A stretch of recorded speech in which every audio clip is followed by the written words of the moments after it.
Alright guys, so it's gonna start snowing tomorrow night. So this thing hasn't had a good chance to warm completely up. It's warmed up some, but we're gonna give it a chance to completely warm up. Something to make another video about anyway.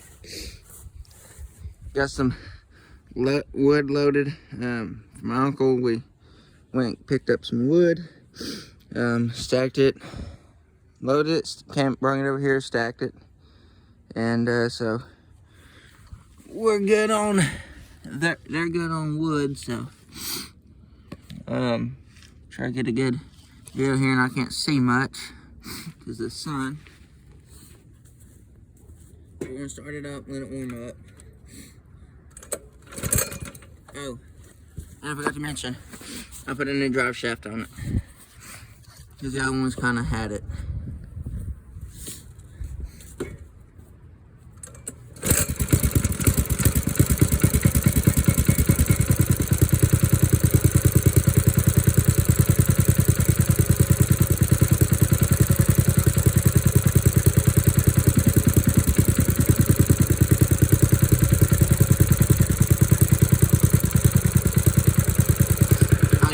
Exhaust.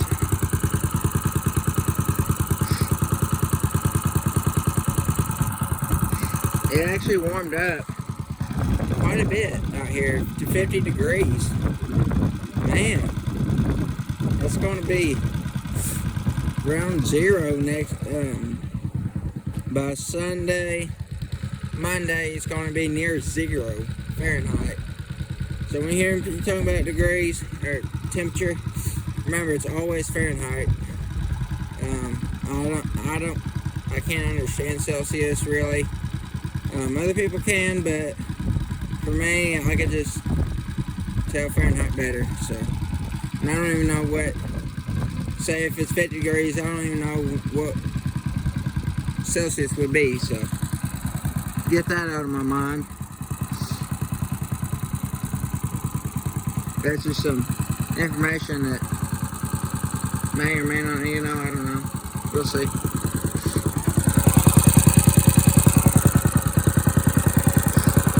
It's got a valve tip. I'm not sure if I got too much slop in the between the valve stem and the rocker arm, or if it's normal, or I mean, it ain't bad, but it's noticeable. I'll just keep running it here for too long. I don't know how long. I'm not sure how long, but before too terribly long, I want to turn into this valve cover and adjust the valve. I think they require every 50 hours. I haven't put 50 hours on it since I last checked them, so that could be part, or it could be just a little more broken in than what it was when I first got it. Or I don't think it's a problem, hardly. I don't really think it's a problem. I think it's just okay, I guess. Valve cover's finally getting warm. The engine block's still kind of cold. Exhaust is hot. Yeah, it's just, the exhaust is always the first thing to get hot. Cylinder's kind of warm, or the fins anyway. When I can touch it in the cylinder. And back here, I can touch that cylinder, and it's the back of the cylinder, and it's decent, probably 70. I don't know. It's not very warm, and it's not very cold either. So let's throw it up some.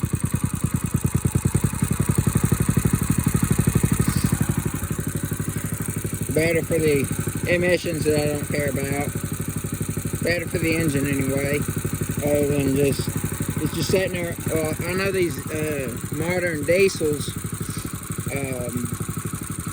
the DPF in them, if they idle too long, that's tractors, trucks, semi-trucks, anything with a DPF on them that's diesel. If it idles too long, it's going to clog up that DPF.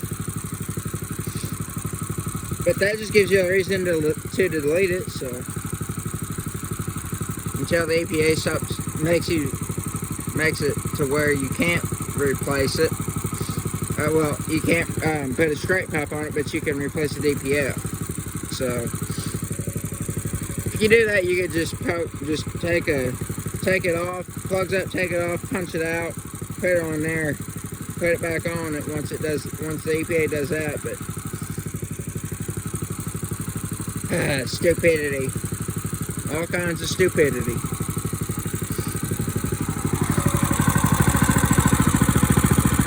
That right there is about half throttle to where I have it set, maybe a little under half.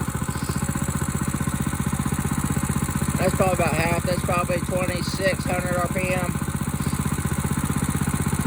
Maybe a little less, maybe 2,500. I don't have it the throttle limit screw all the way out and upward.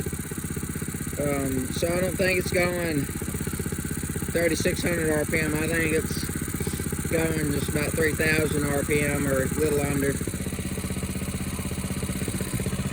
I ain't asking a whole lot of it. All I need is just that little bitty generator. And it's 7 horsepower, 212. I don't need it running that fast.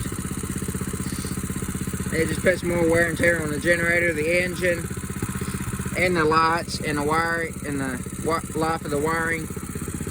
As you see here, I got the wiring rerouted. I rigged up another cord. I found another wire, stripped it, ran it, pigtailed it along the doors, and the bare metal there, I just stripped it and wired into it like this. Yes, I can touch both of these on the same hand and not get electrocuted. Alright, let's how about if I touch it both the same one finger? Nope. Touching wires, both wires with one finger. I'll get electrocuted. Let's try down here. Nope. And no. And no. This is like the safest generator out there.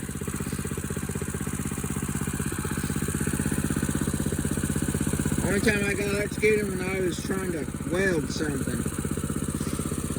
And it just kind of gave me a small shock. Nowhere near as bad as the extension cord coming out of a house outlet, but let's go full throttle. Slowly. See, that's full throttle.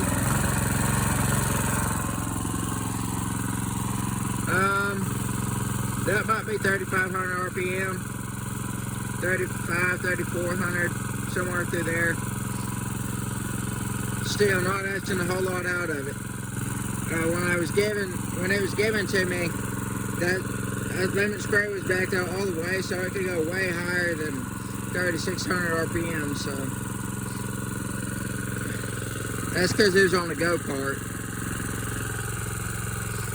And even though it was on a go-kart, the oil sensor was not deleted, but I deleted it so I could put that on there. Make it easier for that ignition switch, for that key.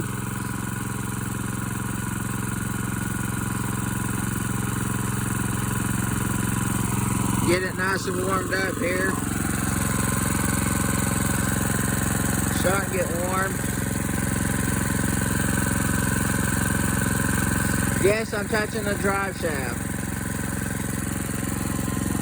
which is a bad idea. Very bad idea.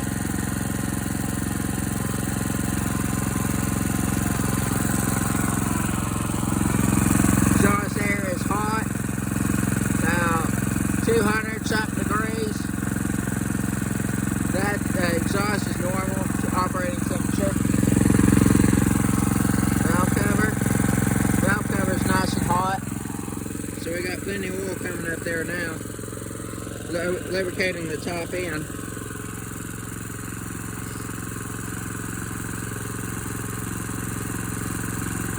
It takes me about 15, 16 minutes to warm this whole thing up.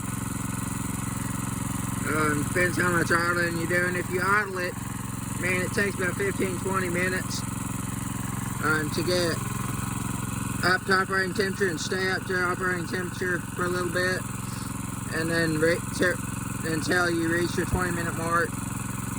I just go by filling it. I fill the engine block, the exhaust gases, valve cover. I just fill in different spots of the engine I know how hot it gets when it gets operating temperature.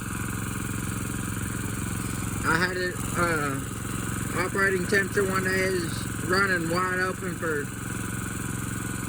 long enough to get it operating temperature. I was running it for a long time, about most of that day. I touched the engine block, and I still remember what it felt like. That's how I know it's operating temperature. It never gets any hotter, so. Now, I'm not saying it's overheating or anything. It's just where it's normally running at. So, let me clean the camera lens off real quick. Get my shirt off.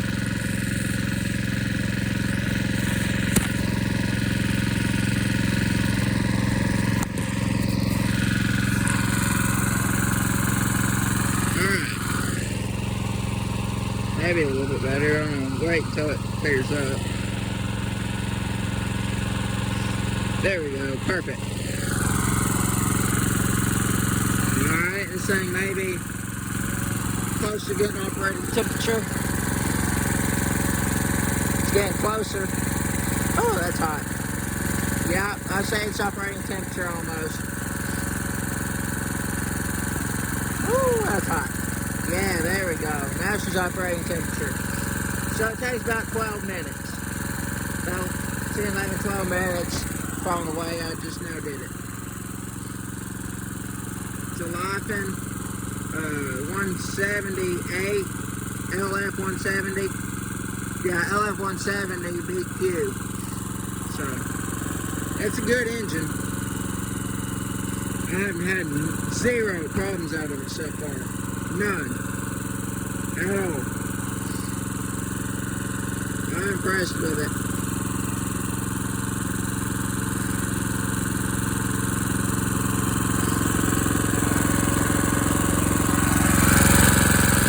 I don't have this hooked up, but I did earlier. It took all the power from these lights just to power that, which I could see why. Fixing to shut it down here on the 14.5 mark or something like that. 14 minutes and 5-10 seconds maybe. Then we'll shut it down. It's 13 minutes and 22 seconds now. Okay, yeah, that's operating temperature. When I know it's operating temperature, it gets so hot you can't hardly hold your hand on it for too long. The tinkle off. Put it on there for a few seconds. Gets hot, you have to back it off. And down here on the lower end, ooh, that's hot. Yeah, it's operating temperature for sure. I'm gonna go ahead and shut it down. Let it idle for a minute or two. 30 seconds at least. And get the temperature all settled. And kind of slowly lower the temperature, that way it don't crack the engine.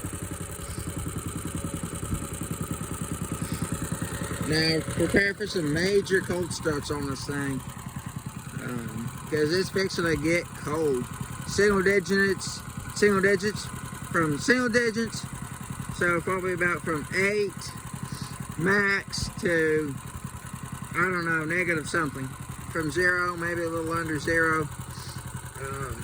So we're gonna get some good cold starts on this thing, so. I'm sure it's gonna make a lot of condensation then.